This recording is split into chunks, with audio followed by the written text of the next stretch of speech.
Welcome, everybody. We're going to go ahead and get started. So good evening, everyone. My name is Christine Young. I'm the incoming Administrative Fellow for UTMB Health and the chair of the Membership and Retention Committee at the ACHE Southeast Texas chapter. And I'll also be moderating today's webinar. So there we are. I'd like to welcome you to tonight's session of Navigating NAFCAS and Applying to Administrative Fellowships, where you'll be learning about the Common Application System for Administrative Fellowships, as well as applying to admin fellowships directly via your sponsoring organization. So we would like to thank our chapter strategic members for their support of this program and other educational events. Our charter member sponsors, Texas Children's Hospital, Houston Methodist, St. Luke's Health, Memorial Hermann Health System, MD Anderson Cancer Center, and HCA Houston Healthcare. Our Diamond Health sponsors, the Intercontinental Houston Medical Center. Our Diamond sponsor, UTMB Health.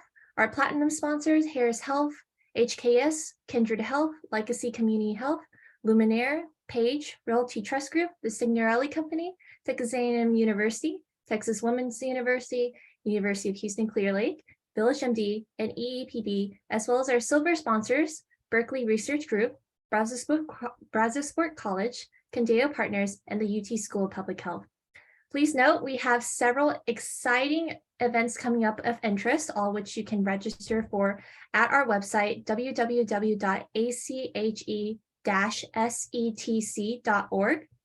Please also join us on Wednesday, June 21st and Tuesday, June 27th for two different panels of administrative fellows to hear their tips and tricks on entering the administrative fellow process, picking programs, interviewing, applying, accepting, and more. Save the date now for our annual Healthcare Leadership Conference on November 2nd and 3rd of 2023. Be sure to stay tuned for another packed event with unparalleled networking, education, and speakers, and lots more to come in 2023. Stay tuned for additional events announcements, as well as many other events currently in development. Please join our mailing list, LinkedIn group, and our new Instagram to keep in touch with upcoming events. And I would now like to introduce today's presenters, Ben Okoa and Brianna Williams. Ben Okoa will be guiding us today through the NAFCAS system. He completed his sociology and public health degree at the Ohio State University, and his MHA degree from Cornell University. During his time at Cornell, Ben did an administrative fellowship at Cleveland Clinic. While at Cleveland Clinic, he worked in the Imaging Institute in the process improvement. After graduation, Ben will work as an administrative fellow at UC Health in Denver, Colorado. Brianna Williams will be providing us insights on applying directly through Administrative Fellowships websites and more. She's an incoming Duke University Hospital 2023 to 2025 Administrative Fellow. She graduated from Cornell University with a Master of Health Administration from the Sloan Program in Health Administration, during which she completed the Graduate Administrative Internship at Cleveland Clinic in the Taussig Cancer Institute. She had experience managing community-based nonprofit organizations, leading local public health initiatives, and served on university-wide board and governing bodies. She is passionate about addressing population health, increasing health accessibility, and improving operational inefficiencies. In her free time, she loves exploring new places, spending time with friends, meeting new people, and reading/writing. We'll be having our live Q&A at the end of the webinar. However, please feel free to type in your questions throughout the webinar, and I will help facilitate the inquiries accordingly. Bren and Brianna, the floor is now yours. Actually, before that, I also wanted to have a little dive in on what an administrative fellowship is for those that are interested in applying but might be an undergrad or are prospective applicants. So a healthcare administrative fellowship is a competitive 1 to 2 year long structured program designed to provide early career, postgraduate, or post-professional school individuals with practical experience, mentorships via high season level executives in various aspects of healthcare management and leadership. So fellowships typically aim at developing one's skills while preparing individuals for future leadership roles in healthcare administration. And now, Ben and Bree, the floor is all yours. So good afternoon, everyone. My name is Ben. I'm doing my administrative fellowship at UC Health in Colorado, and I'll be walking you through how to apply to fellowships through NAFCAS.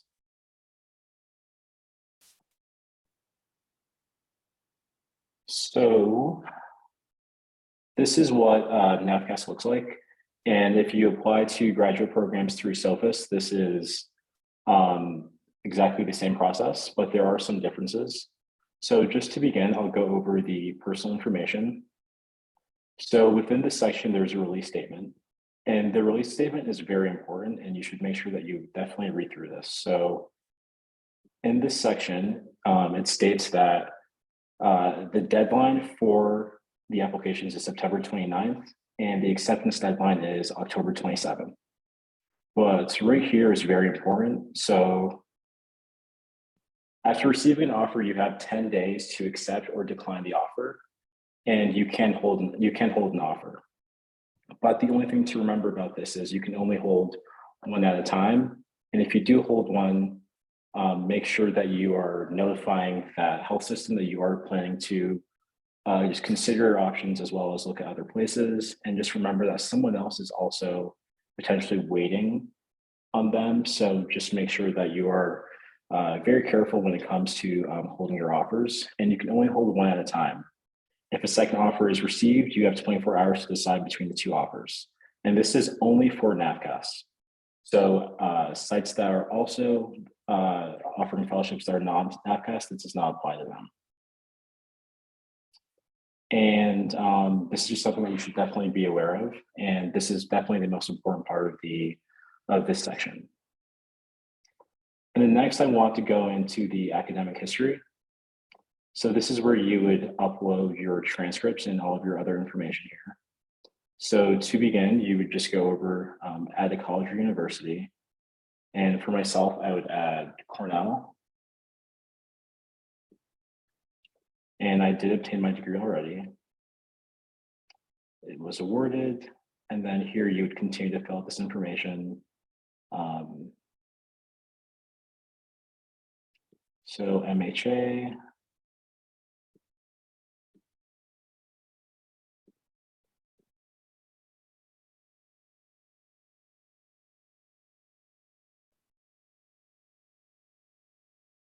And then so on and so forth. And then if you have another degree, for example, your undergraduate degree, then here you can add it there. You go over if it's a quarter semester or trimester, and then if you are still attending that college or university. And then you select the months in which that you started your degree and finished it.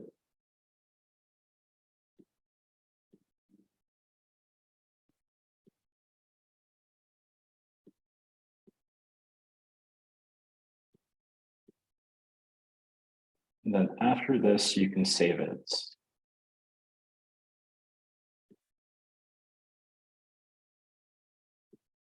And then the next area that I will be going over is the supporting information. So this is where you would then upload your recommendations. And for each place, there are various recommendations that they may require. So this could be one from a preceptor during an internship. It could be from the director of your program. And it could be multiple academic references as well. So here you have 3 that you're allowed to request for. And this is very important because all of these sites have different recommendations that they might ask for. So next I'll go into that with the adding the programs. So there's quite a bit of sites, although the NAFCAS just opened up, so not all these sites are on here yet, but as time goes on, they will continue to upload their fellowships. And just to look through this, something that's very important to look at are the positions available. So this can really help you decide what type of fellowship you want. If you want to be the only fellow, if you do want co-fellows, this is where you can kind of look at that information.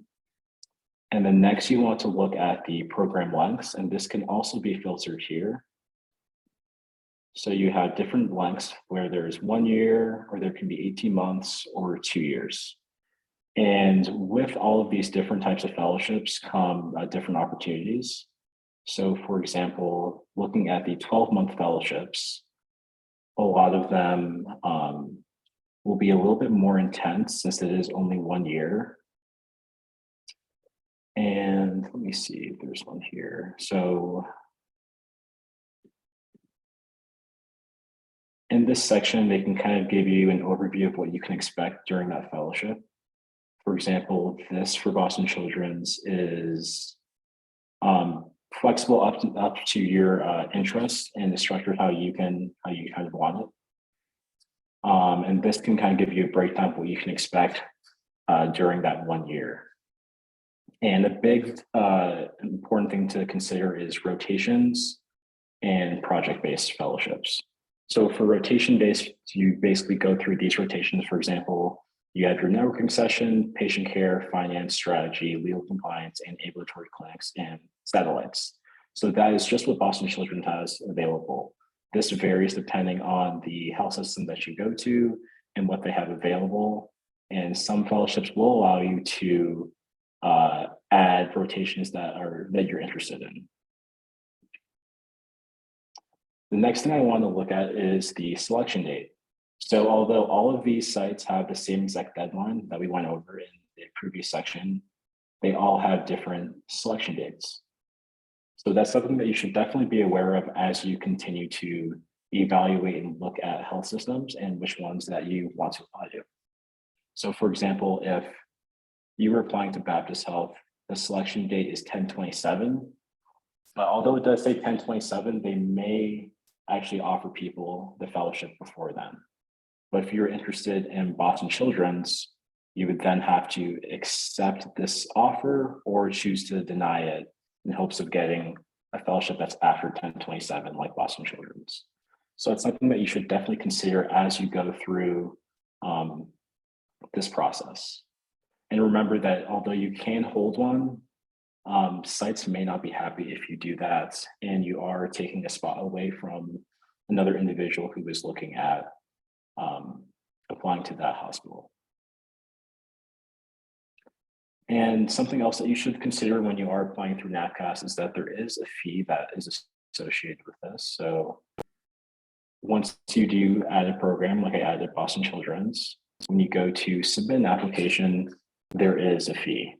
So after a while, these fees can add up as you continue to add more and more programs. So if sites do offer the opportunity to just send in your application materials, that may be something that you should look at doing if you want to avoid this fee, although it can be easier since everything is located all on NAFCAS, but it's a good way just to save money.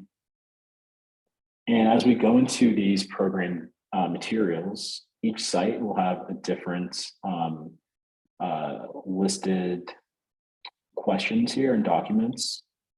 So here we'll give you a quick overview of that health system, as well as, again, what the objective is for that fellowship. And then here you will have some questions that they'll just have you do here. But the documents is the very important part of this. So for example, for Boston Children's, their letters of recommendations that they prefer you have are from an academic source, a professional setting, and then you have the choice of an academic professional or letter from your program director. But you should make sure that you do look at this specifically, because this is not the same for all fellowships, and some may have a letter of recommendation from your program director, and it is required. So next, we'll go into the required documents. So for example, for Boston Children's, again, this is a CV or resume, and then a personal statement. But as you continue to add more and more programs, the listed documents that they have do change, and you should make sure that you do evaluate this and look to make sure that you set up your time accordingly so that you can do this. So for example, Baptist has the same thing, but they have a separate personal statement here saying that it's a 400-word max, as well as a specific question that they want you to answer. And make sure that you do answer this. I think a lot of times when people do personal statements, especially for a ton of organizations, you can get into the trap of doing the same exact personal statement. But remember that you should answer this question because that is what they're looking for. And again, here's another example of one. So now for this fellowship, they're requiring you to do a cover letter. So not all fellowships will require this, but this fellowship does require that. And then they have a little quick summary of what they expect you to put into your cover letter. And then again, another personal statement here that says 1 to 2 pages. So that's different than the other one. And they have specific questions that they want you to answer here as well. So remember, when you are starting to add on your fellowship sites, that there are different questions that will be put here, and make sure that you put your time, you set your time accordingly to be able to answer all of these. So again, personal statement, essay question, resume, cover letter, all of these sites have very different documents that they require for you to apply.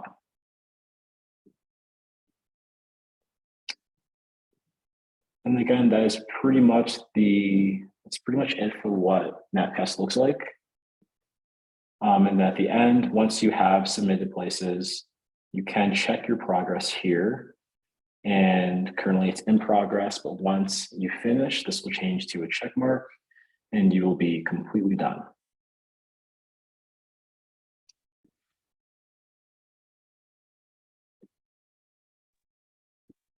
Thank you, Ben. We have some questions in the chat as we're going on to the other portion of your presentation.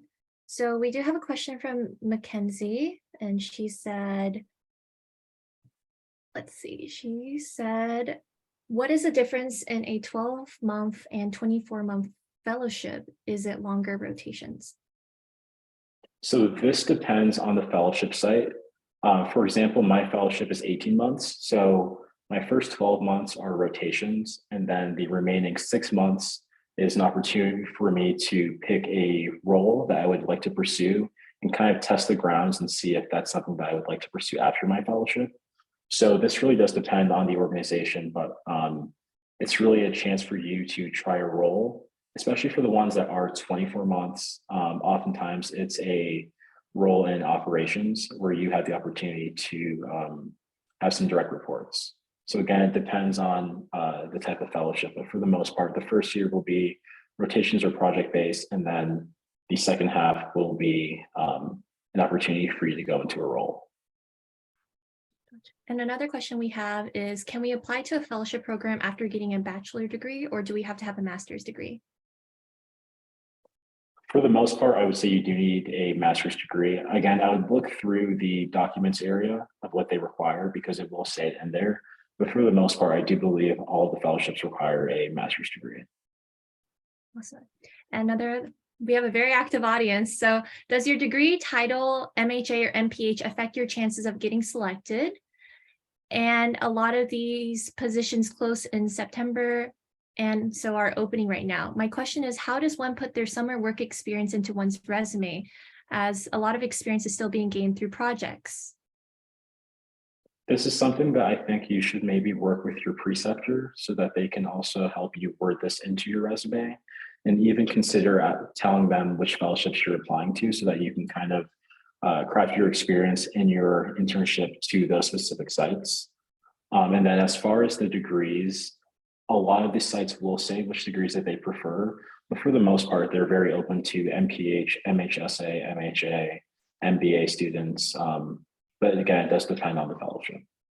Awesome. And then one last question, and then we're going to let you, Ben, proceed on with your presentation, and then we'll have an opportunity for more individuals to have their questions answered. So what makes a candidate stand out? And do you have any interview preparation tips, as well as how field interviews are conducted? So Ben, you're welcome to answer that now or even embed it in your presentation, whatever works for you.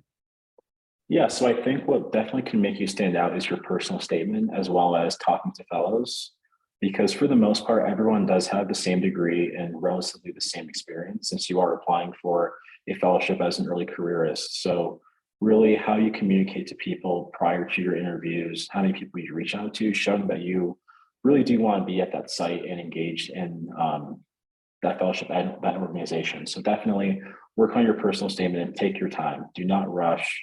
If you submit your application today or next week or in a month, it's not going to change your chances at getting a fellowship. So really just take your time and make sure that you're putting all of your effort into your personal statement and your connections with those people at those hospitals and health systems.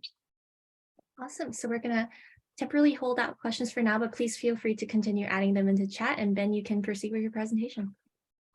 Yeah, so I think one of the most challenging parts about applying to fellowships is solidifying your list. There's so many factors that you have to consider, which areas of the country you want to be in, the structures of those fellowships, as well as how many fellows will be there. Do you want to be the only fellow at the organization? Do you want co-fellows? Do you want to be at your own hospital and have fellows at other hospitals, as well as your support network outside of work? Because although this is the main part of this is to get a job, remembering that having people outside of work in that city that you're in is very important to just life. And then rotations or project based. This is something that you should definitely consider talking to fellows about, both people who have finished their fellowships as well as currently doing their fellowships. Some organizations have a blurry line between rotations and project based, and some fellowships do have a very specific difference. Ask questions like, where do you, if you're doing a project based fellowship, where do you get your projects? Is there a list of projects there already for you to get? And then do you have to find these projects on your own?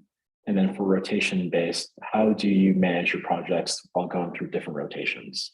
That's something that can be very challenging. But make sure you're asking these questions and really getting to know the difference and what rotations and project-based fellowships look like at that organization. And then networking with previous and current fellows, this can really give you a good insight on what a fellowship looks like at that organization, as well as kind of give you an advantage sometimes. This can also help with getting tips for the interview prep. Some organizations might have you do a self-recorded interview. And if you do communicate with someone who's at that organization who interviewed there, they might be able to tell you that and how you can best prepare for that, as well as some questions potentially. And then working on your resume and personal statements. Right now it's June. These applications are not due for a while, so you have lots of time. Make sure that you really prepare and have people look over your resume and personal statements for feedback. And then breathe and just remember, you're not the first person to apply for a fellowship, and you're not the last person. You have lots of peers, you have lots of friends. Make sure you use your network to, talk about what you're going through, and everyone's going through the same thing. So just remember, you're not alone. And next slide, please. So this is just a little timeline that I kind of followed last year. So my internship ended at the end of July. So I wanted to request my letter of rec by end of July. And then by August 13th, I really plan to have all of my materials completed, my resume, personal statements, and essays. So right now it's June 13th. So if you start working on these things now, that gives you 2 whole months really to knock those out and get that done before you go back to school, if you can, which can really be a great help. And then hopefully if you request your letters of rec sometime in July, you can hopefully get them back before August 25th. So also hopefully before you go back to school, so that that's not something that's weighing over you. And then I would look at starting to just get those submissions in around that time and trying to prioritize which ones have a rolling basis, as well as what those timelines are for those fellowships. Because again, some may offer, may put their offers out before a certain place, and just making sure that you're looking at that. And then again, try to apply to all these places before the deadline, especially on NAFCAS. Just remember that if you do apply 10 minutes before midnight, it might be fine, but at the same time, somebody might not want to look through at your application. So just remember, maybe do it a week before it's due at the latest if you can, because someone might see your application, somebody might not see your application. So if you just apply a little bit earlier, even just a week earlier at the latest, then you should be fine. And then that's it. Awesome.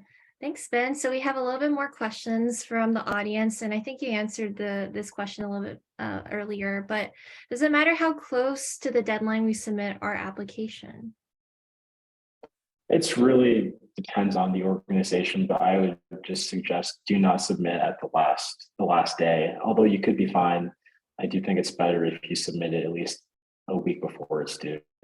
Then you don't have to worry about whether they're going to see your application or not. Another question is it wise to apply for a fellowship while completing your MHA? Yeah, I would say so. I mean, I think a lot of us, at least for me, Bree and Christine, we applied during going into our second year of our fellowship, and it's very common for people to do that. So it's definitely a good idea. But just make sure you're doing it your second year, unless it is required for your degree. How many fellowships should you apply for, given that they each have unique applications and interview processes? So that again is really dependent on you. There's no magic number for it, but just remember the less sites that you apply to, the more effort you can put into your application and the more you can network with people at those organizations. But some people apply to 5, some people apply to 10, some people apply to 15.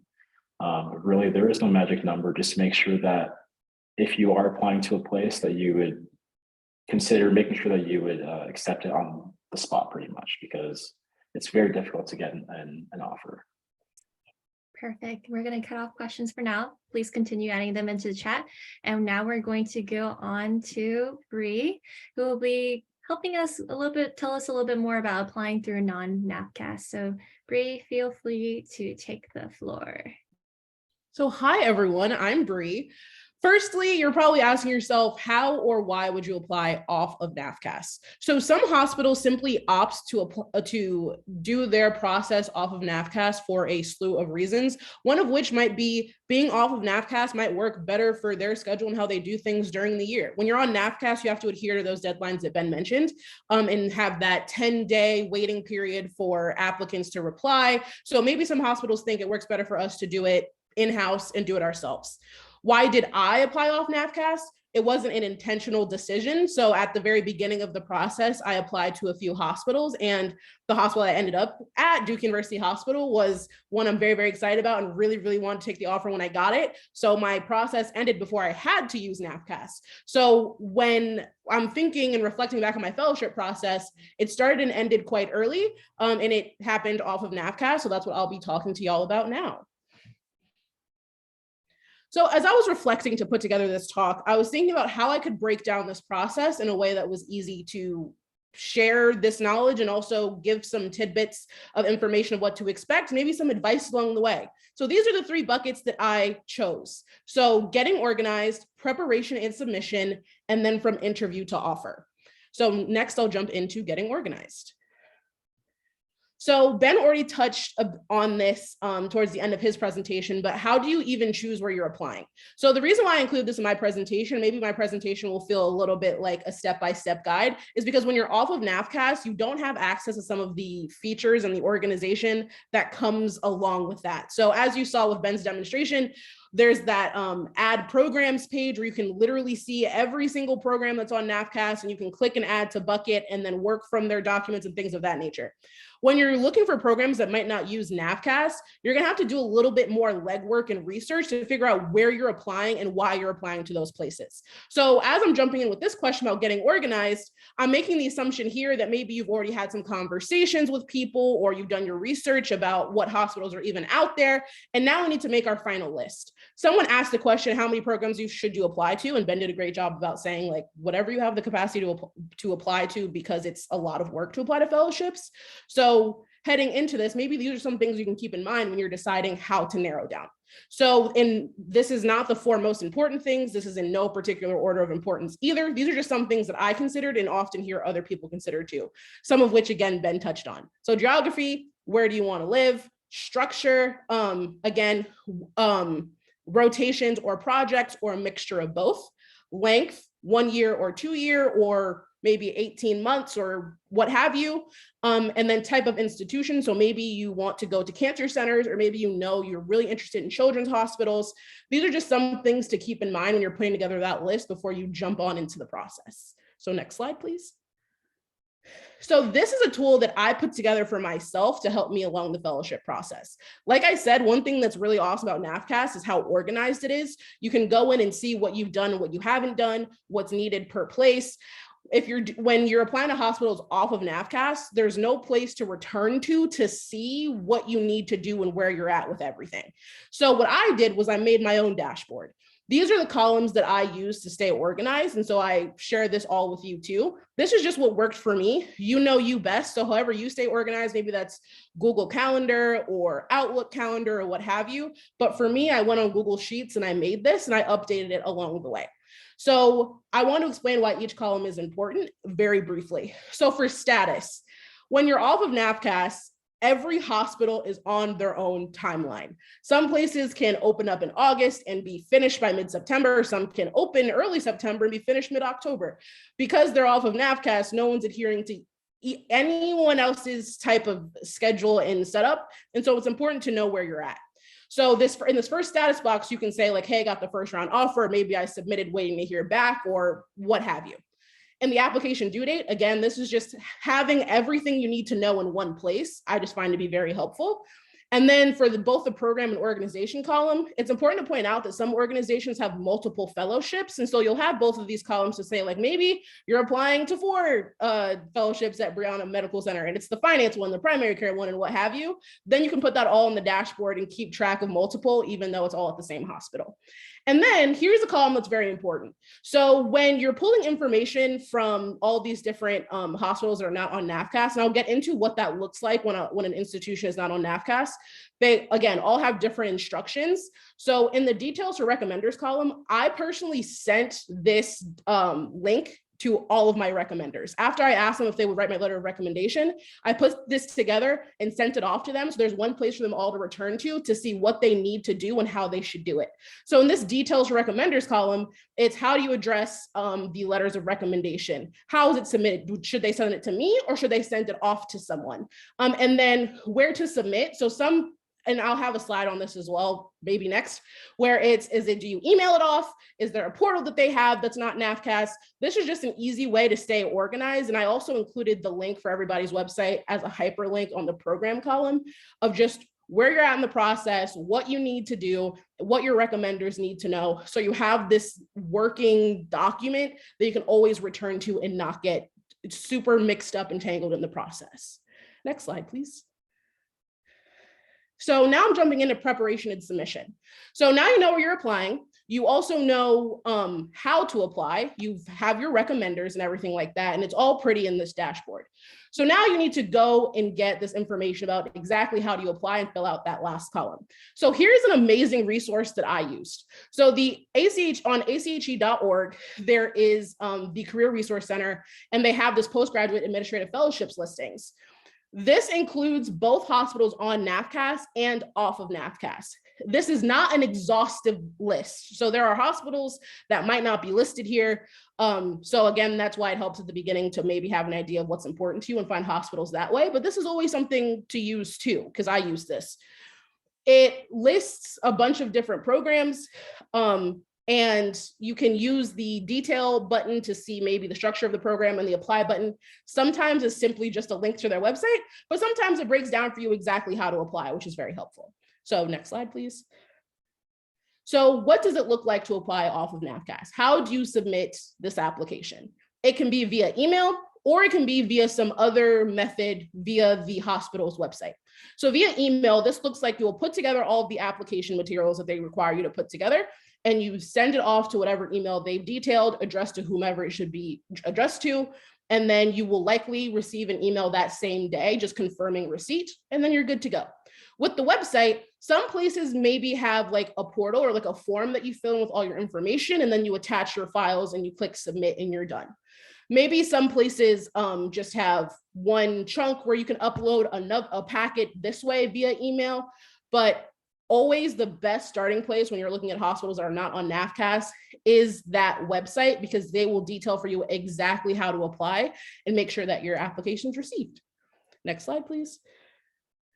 So what might you need? So again, all hospitals do things the way that works best for them, or health systems. So this is just a list of all the things you might need, not the only things, but some things to maybe keep in mind and consider as you head out to maybe put together your list of materials you need to put together. So everyone's going to ask you for a resume, and then Probably everyone's also going to ask you for a transcript. And after that, it varies. Some may ask for a cover letter. Some may ask for a statement of purpose or personal statement, which are not the same thing. They will likely detail what either one of those include. So do they want you to speak to why are you great? Or do they want you to speak to why us? Why do you want to pick us? And that'll be set on their website for either one of these. Then essays, they will put a prompt on the website with a word count of what you need to do. Just make sure you follow those. And lastly, letters of recommendation. Likely everyone will ask for this, but how many varies. So it could be 1 to 3, maybe 4. The split of academic versus professional might be different per organization. Just make sure you're reading to know exactly what they're asking for. Next slide, please. So now I wanted to show you an example of what a website would look like when you're looking at fellowship offerings or not on NAFCAS. I went on the ACHE website and found this hospital arbitrarily. I'm not promoting them or whatever. And this is what their website looks like. So the what do I need portion at the top, it says here, cover letter and resume, personal statement, transcripts, letters of recommendation. All right here, all pretty for you to jot down your dashboard. Then after that, it's how do you submit it or how do you apply? So you can either mail it if you'd like to, or this would be a case of you put together your application packet and then you email it, and then you'll likely receive an email back just confirming, hey, we got it, thank you so much. Next slide, please. So now that I've gone over what that process will likely look like, I want to talk about now you've done everything. So you've put together your list, you've submitted your packet or application via the websites of these hospitals or maybe via email, and now you're waiting to hear back. You hear back, and maybe this is what your September looks like. So Ben talked about this, but I also want to talk about it because it's so important to highlight how, again, every hospital is on their own timeline. So here are 2 made up hospitals. This is not my timeline. It's just one that I thought would reflect what I'm trying to point out here. So there's Hospital Blue and then Hospital Orange. So when you're looking at this, you can notice that Hospital Blue will have 3 rounds of interviews, first, second, and third. Maybe Hospital Orange only has 2. You, looking at this calendar, will get your offer by Hospital Orange before Hospital Blue even has their final round interview. Because they are not on NAFCAS, there is no method of which you can quote unquote hold an offer. What I've detailed on this calendar is what they might say to you. Hey, by tomorrow at 5 p.m., we want to know where you're at with this, or you have 48 hours or however many hours to respond to us, and then we're moving on to another candidate. And maybe you can communicate with them like, hey, thank you so much. Can I have an extra 24 hours? But how they will reply, no one knows. So just be mindful that some of your offers are not going to come at the best possible time, but just know to be prepared, go along the process. And when you're putting together a list of places to apply, some advice that I was given by a mentor that I want to pass on to you is maybe only apply to places you're ready to say yes to, because your calendar might not look super pretty where you get all of your offers at one time, and then you can make a decision having everything out on the table. Next slide, please. So here are some things I want to impart on you, knowing what this process looks like, and maybe some things to keep in mind. So it's very important to get organized and stay organized, whether you're using NAFCAS or not, especially if you're not on NAFCAS, because you don't have that pretty dashboard. You could make your own pretty dashboard, but there's not going to be this one place to return to. So at the beginning, get organized with where you're applying to, how you're applying there, who your recommenders might be, where to find the information you need. Just make sure you're covering all those bases. So then as you go throughout the process, it's easier to stay organized by updating that status column and knowing where you're at and maybe who you need to talk to or what you need to do. Next is ask for help. Classmates, faculty, mentors, preceptors, anyone you might know is more than willing to help you out. I'm happy to help. Just make sure you're leaning on people as you go through this process, especially because it's very different than at least something that I ever did in my life. And so having other people to speak to this experience really helped me stay grounded and just know what to expect and how to stay on top of my things. And lastly, you are most important. I say this to say sometimes with this fellowship process, you can feel like I need to put as much of me into this as possible so this is successful for me, but make sure that you are also maybe being mindful of schoolwork, but also what you need to do to be okay. So if that's watching your favorite show or listening to music, you will complete these applications. I trust you're all very organized people that will get it done. So just make sure that you are staying organized, but not at the jeopardy of, anything else. So just make sure you're taking care of yourself. And that's the end of that presentation. Awesome. Thank you so much, Brianna. And can't emphasize that last point enough. Make sure you also prioritize your health. It's so important. So before we open up the floor to the audience, I'm actually going to ask the panelists a couple questions that we still have in the chat. So one of the questions, and Brianna and Ben, feel free to answer them. So one question that they have is, how do you suggest going about connecting with a current fellow? Great question. LinkedIn, I think, is the best place to start. And then if you're asking more so like, what should that message look like? With LinkedIn, you have that word count if you're not connecting with someone initially. So always just be brief and say hi. Like I would say, hi, I'm Bree. I'm a MHA student at Cornell University. I'm really interested in the Duke University Hospital Fellowship. And I was wondering if I could chat with you for 30 minutes via Zoom, hoping to connect. And then send it off and you're good to go. Maybe they know someone in your network and maybe they can connect you or introduce you to, but I think starting with LinkedIn is a pretty good first step. Awesome. Another question is, when meeting with current fellows, would you mind giving some advice on questions to ask? Sure. So I think you just start with, what do you want to know? So I think from this presentation, maybe we've already introduced some things that could be really helpful. So like if you are interested in Boston Children's Hospital, maybe you see that they are project-based. You could ask a fellow, what was the first project you got? Or what was a project that really excited you when you received it? Just to get an idea of like what their work looks like. If you care about maybe what their day-to-day life looks like, what does work-life balance look like for you? Like, do you have time? Like, do you get to leave the office at 5 o'clock or what have you?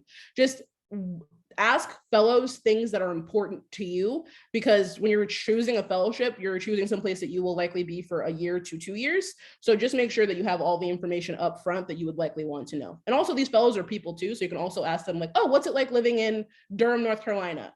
Or what's it like living in Denver, Colorado? Do you like it? Are you from there? Just make sure it's a conversation, and it can also feel like an informational interview too, but just make sure you're asking the things that you find to be most important.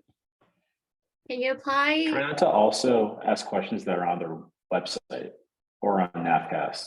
Try to ask questions that are not just like super generic, because that might not look the best if you do that, because then they might think, oh, they didn't look at the website or the application at all. So make sure you ask variations. Really good point, Ben. Can't emphasize enough. If it's just ask them very specific questions that aren't necessarily already like easily accessible on the website. Another question, so we have a few more questions and then we're going to open it up to the audience to just straight up like start speaking out. So another question is, can you apply the following year if you fail to get an offer the first recruiting year, or will recruiters prioritize recent graduates over being a year out of school? That's a great question. So some fellowships will say on their website when your graduation date needed to be for you to be eligible for that fellowship. So I think that's the best place to start. Maybe some fellowships will have that, like as long as you graduated within like the past like 36 months or something like that, and then you'll still be eligible. But I think that just depends on the institution and the hospital. Another question is, are all of the NAFCAS fellowships already on the website, or will they continue to be added before the application closes in September? They keep on, they're going to be added throughout the next probably couple of weeks. So I think it just opened from the past 2 weeks. So I think some organizations might be finalizing their dates still, and they might not have that yet. So those will continue to be added over the next couple of weeks. And then last question before we open it up to the audience is, do I have a chance of getting into a fellowship that is not ACHE accredited, for example, like Texas Tech Health Science Center programs? I know a lot of fellowships say this is required or preferred.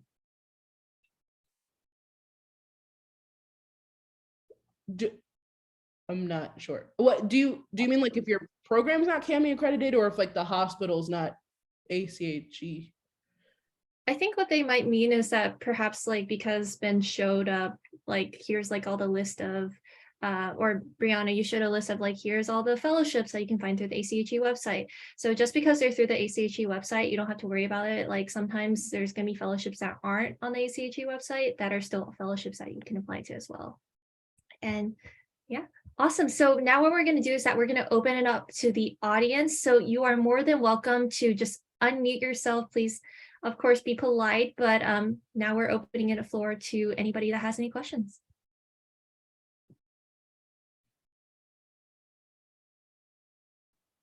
I'll go first. Hello, my name is Mackenzie. I would show myself on the camera, but honestly, I'm in my pajamas, to be honest. I guess my question would be, what are some soft and hard skills that helped you during your interview process, or like what has helped you like through your internships that you had and such? That's a great question. So I'll jump in and start. So I think with hard skills, it's being organized. I probably have said that 5 million times today, but I work best when I can see something in my calendar or on my planner or on Google Sheets even. So I think that's a hard skill that enabled me to be successful with this process, just so I knew when every interview was coming so I could prepare, when everything was due, so I knew when to start writing things like that.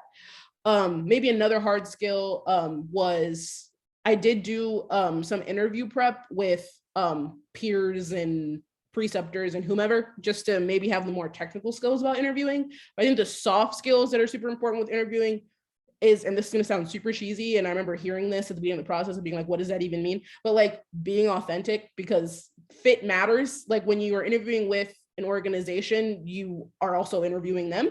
So soft skills is just bringing you to that interview, and making sure that you're prepared, and now you're in the interview, you've made it this far, to just be yourself, and answer their questions authentically, and just be confident that you. And yeah, what would you say, Ben? I would say, at least for some hard skills, brush up on your Excel skills just in case, if you do have a case. I'm not going to say which organization, but one that I applied to, they gave me an Excel kind of like book, and they said within the next hour we had like these 5 questions, and you have to give us a presentation on that. So that could be something that you could have. So I would say definitely brush up on your Excel skills for sure. And also you're interviewing these places as well. So they're not just interviewing you, you're also interviewing them. So make sure that you feel like you're a good fit. Awesome. Thank you so much. Hi, my name's Erin Poe. I had just had a question about any advice you have for group interviews or tips.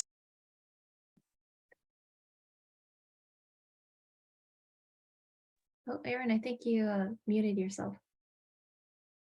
Oh, okay. I just had a question about group interviews and any advice you had. Yeah, I can jump in. So I personally didn't have any like group interviews where it was they were asking me and several other people in the room questions. What I did have that I was in the same room with other people was one of the places that I applied to during the on-site had us give a presentation as a team of candidates. And so with group interviews, what I would say is just I think this circles back to just being yourself and being authentic. Like if you are the first person to jump in and answer when a question is asked, do that maybe eloquently or, what have you. Or if maybe you're someone who wants to sit back and listen and then add to the conversation.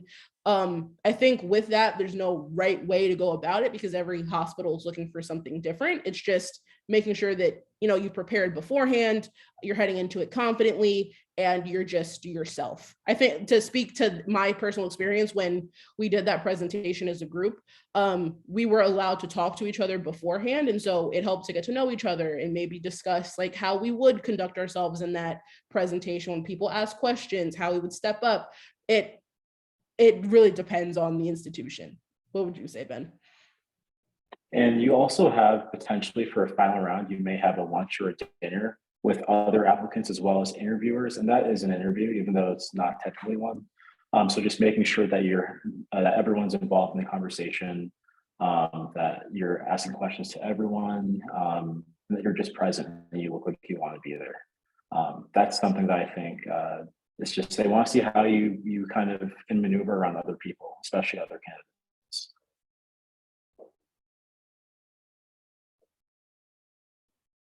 Thank you.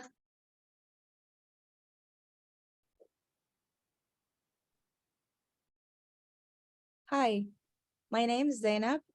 So I know that the fellowship offers a learning curve for a new graduate, but does it matter what is your background or what's your experience, previous experience before applying to the fellowship? And if you have no experience in the field, how would you be confident that you are going to perform well in the new position? Thank you. So I can jump in. With specific experience at certain hospitals, like would that help? Like, do some hospitals specifically look for things like that? I know some hospitals might have like a work requirement that's like 2 years in healthcare. So if that's the institution, then that is something that they're looking for. Maybe some, like I know some institutions have maybe like a nursing administrative fellowship, then you would need like an RN or a BSN or something like that. Aside from that, I myself am straight out of undergrad. I went from undergrad to grad school, and my healthcare civic experience was, not over like a year or anything like that. I hadn't spent many years in the field, and I saw success in the fellowship process. So I think, again, it might come down to fit. Every hospital is looking for something differently, but looking for something different. So I don't know that I would say like having X number of years of experience would be better or worse than anyone else. Yeah, I agree. And I think they're looking for early careerists. They're looking for people that they can mold into an executive. So there really isn't any required experience necessary. You can't have too much or too little. There's really no one exact fit for that. Thank you.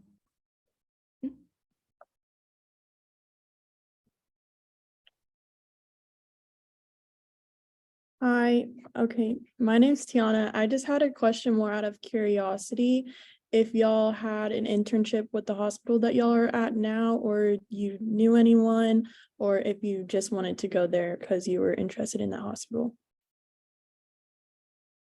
You can start, Ben. Yeah, so I did not do my internship with UC Health. I did mine at Cleveland Clinic, but someone who was in my class did their internship at UC Health. And through talking to her, I kind of became interested in it. And someone in the previous year also did an internship there. So for me, it was more so talking to them, as well as it was just a good fit for me.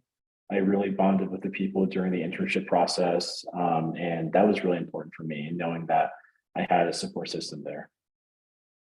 I also did my internship at Cleveland Clinic, so I didn't do it at Duke.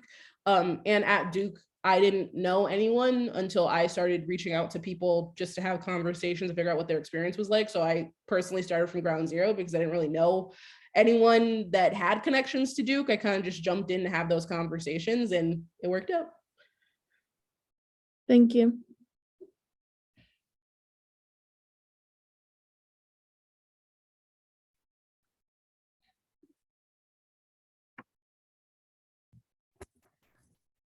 Christine, do you want to bring in a couple of those questions from the chat also? Yeah, absolutely. So there is a question from the chat that says, do you have to have an internship before applying for fellowships? I would say that's site dependent because like we kind of mentioned for the letters of rec, they may require you to have a letter of rec from your boss or preceptor from the internship. So I think it definitely depends on the site. Great, and I guess a question for y'all as well. Would you mind giving an example of behavioral interview questions? Sure. Let me think to questions that I was asked about the process, whether it be mock interview or actually in a real interview. One of them might be, can you speak to a time when you saw a project from start to finish, or you were part of a team and saw that project from start to finish? Can you speak to a time when you had to work on a team with someone you didn't necessarily see eye to eye to, and how do you still ensure success and complete the task at hand. Can you maybe, like, this is a behavioral question, even though it's not in the format of tell me about a time, but what's something that frustrates you? What's something that scares you? Things like that.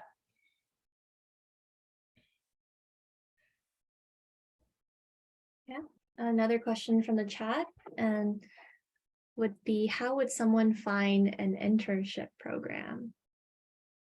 I think most of these fellowship sites typically do have an internship. So I think a good way to start would just be to look at the fellowship sites and then go from there.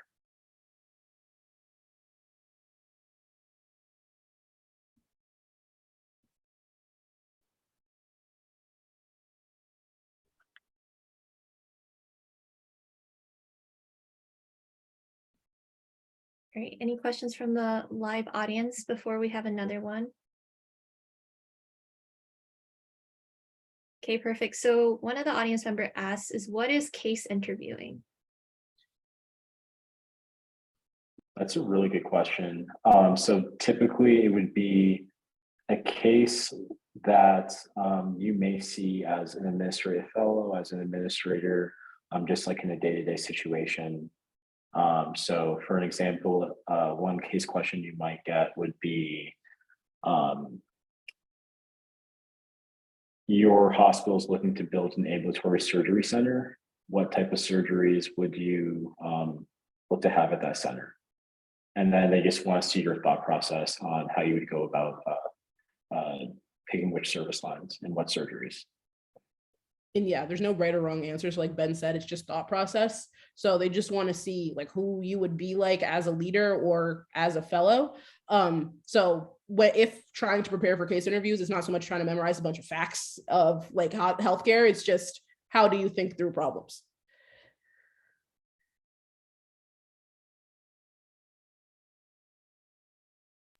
Okay, we have another question that says, how does one prepare for a final round on-site interview? Great question. There's no preparing. I think you just got to be yourself and just hope for the best. And just know that if you prepared very well, then you'll do great.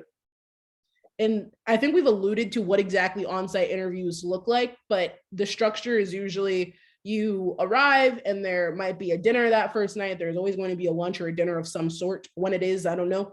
And then there will be a day of interviewing. So it might be in the form of a bunch of panel interviews or a bunch of one-on-one interviews that are 20 or 30 minutes, but it's just going to be a full day of interviews where you meet with a ton of people. So the only way you can prepare is rest and do whatever interview prep you think is necessary, and then just show up and be yourself. Because it could be from 8 to 4 o'clock you have interviews, or it could be from 8 to 12. So it's a very long day and you can just be yourself for the most part. That's it. All right, and then one question.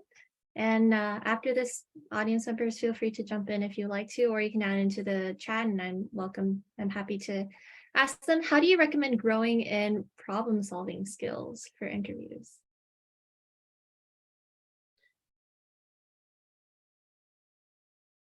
That's a great question. So me personally, I specifically practiced case interviews because I knew that was something I wasn't super strong in. So I didn't want to be caught off guard when I got to the interview part and hit with a problem that I might not have seen before.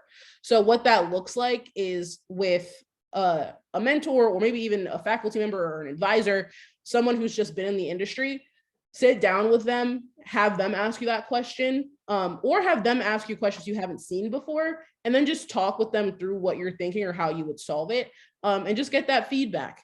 Practicing will help with maybe the fear of like being in the moment of like, oh my word, I need to come up with a solution right now and I haven't seen this before. But again, like just practicing is in with looking at cases yourself, I think is the best way to practice problem solving. Yeah, I agree with everything that Bree said. And even if you're at an internship right now, you could even go to your preceptor or boss and just say, hey, this is my thought process on how I went about my project. What would you do in this situation? Just to get a different perspective on it. Right. And another question that we have are, what are some great ways to pivot or move forward in your career path if you don't get any of the fellowships you apply to? Good question. So I think this depends on you or anyone. So I think that like that's something to think about, is that if you, because with fellowships, you can't apply to 5 million and hope something sticks because of how tiresome they are to do. So if something doesn't come around with fellowships, it's just, what can you see yourself doing? That's really up to you. I think in healthcare, ways to pivot are, or pivot by still staying in healthcare, could be looking for opportunities through your network of, do you know someone who has a job opening, maybe leaning on your advisors or leadership in your program to say, do you know of any available positions that you can apply to and then start? Because fellowships aren't the end all be all of what you can do after you get an MHA. It's just a route that you can go. I will also say with fellowships, they don't all start and end at the same time. So some are offered in August and then close in October and they're gone. But this recruitment cycle tends to last pretty long. So if something doesn't come through at the beginning, that doesn't mean you're out for the count. It lasts for a while, and there might be other things you can apply to too. Don't just apply to places. I wouldn't say that's a good strategy. But if there's somewhere else you're passionate about that happens to just be later, then that's also an option. What do you think, Ben? I would also think of the reasons that you're applying to those organizations. Like if you're interested in international operations, for example, maybe just applying to a role that's in international operations. Or if you're looking at a strategy fellowship, apply to a position that's in strategy afterwards. So just really think of why you were applying to those fellowships and what the jobs were that fellows were getting post-fellowship, and then looking at those jobs. Because like Bree said, this is not the end all be all. You can do just fine without a fellowship. This is just one way that people decide to go down.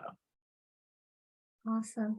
Also, one thing to add on for Bree and Ben. So throughout my personal fellowship process, I did see many people get roles that did not get the fellowship. So they were candidates in the fellowship application process, and perhaps they caught the eye of an individual in the organization, and then they were offered a job as well. So don't be discouraged, because sometimes if you're just the best version of yourself, you might even be able to get like a role, and not necessarily the fellowship, because sometimes there's limited spots, but you might be able to get a role as a result of it as well.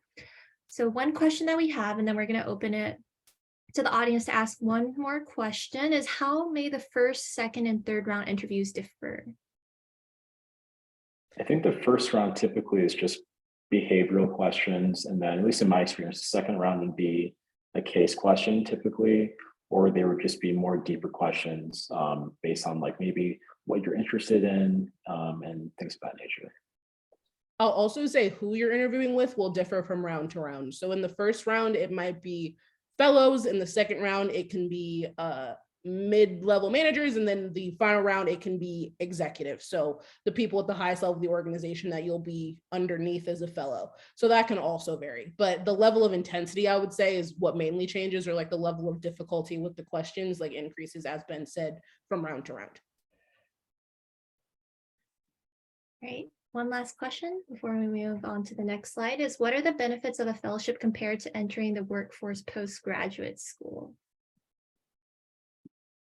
I mean, I think for a lot of fellowships, you have the opportunity to report to a C-suite executive or someone who's very high up. Whereas if you go into an entry-level position, you might not have that opportunity for a while. And it really allows you to see how a lot of executives think.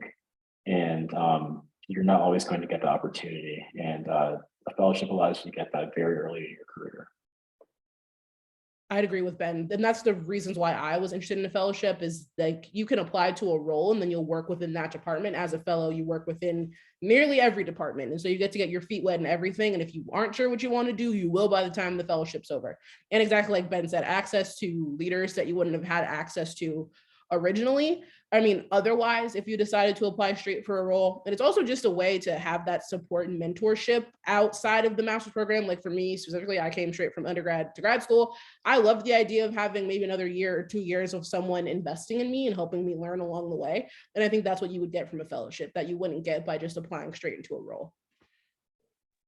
All right, perfect. And if y'all have any questions, we'll also be towards the end, we'll be able to answer any of them. So A little bit on to the next slide. So we talked about fellowships and we would love to have y'all apply to ours. So Ben, would you like to speak first about UC Health?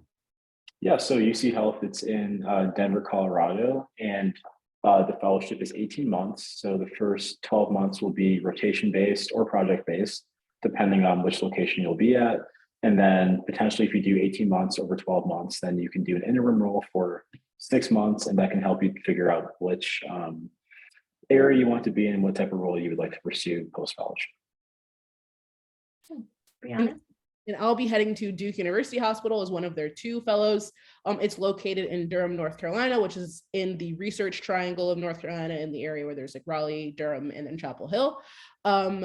Duke is a 2-year fellowship. Duke Health or Duke University Health System offers several fellowships underneath the Duke University Health System umbrella. I just opted to do the hospital one. So I'll speak to the hospital one, but there's many options to get involved with this health system. It's 2 years. In your first year, it is rotation based of maybe 2 to 3 week rotations. And then in your second year, you're in an interim role for that year in a department working underneath senior leadership in that department too. I chose Duke because I loved that structure of being able to learn in my first year and then jumping in and having that really hands-on experience. In that first year, you also get the opportunity to do projects too. So this structure just worked really well for me, where I would get to learn and also be hands-on and also just have, I'd get to collaborate with senior leaders in this institution. And then for UTMB Health, we would love to have you join us. UTMB Health is located in Texas, very close to Houston, but also very close to the beach in Galveston, Texas. We are a 12-month-long fellowship that can be project or rotational based. And also, if you are in love with a non-for-profit academic medical center that is unique, we are one of the only hospitals that also serve incarcerated individuals with a specialized incarcerated hospital, helping the underserved community, and also having a level 4 biosafety laboratory. Additionally, we are a very forward-spirited, forward-thinking organization that's constantly about innovation, quality improvement. A lot of the leaders in our organization, we have courses such as Lean 101, quality improvement, and so lean and quality improvement and caring for the underserved is very important to us as well. So we would love to have y'all apply for us. The fellowship will the application will be opening soon, and we'll also have that application close around September and October, so more to come for that. So we would love for y'all to apply to our fellowships, and y'all are more than welcome to reach out and contact any of us. So we have our email addresses as well as a QR code for our LinkedIn as well. We would love to have you connect with us. Other than that, we are so happy and so grateful to have y'all with us today. We'll be able to stay behind for a few minutes for any more questions, but other than that, we look forward to seeing y'all hopefully at one of the interviews or in our upcoming administrative fellowship panels as well. And thank you all so much.